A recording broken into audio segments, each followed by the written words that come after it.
हमेशा तुम्हारे साथ हूं, ये कभी मत भूलना। हमेशा।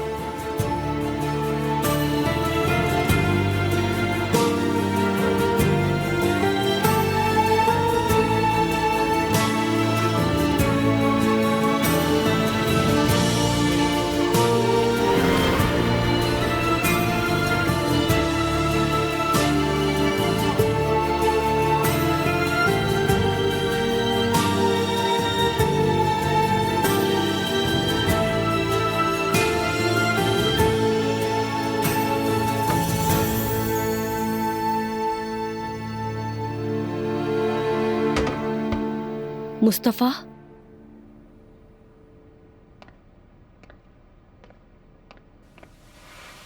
तुम ठीक तो हो ना? कैसे ठीक होगा? जो आता है बस फायदा उठाता है। सबसे तवक्को थी मगर अम्मी से कभी नहीं। अम्मी ये सब कैसे कर सकती है भला?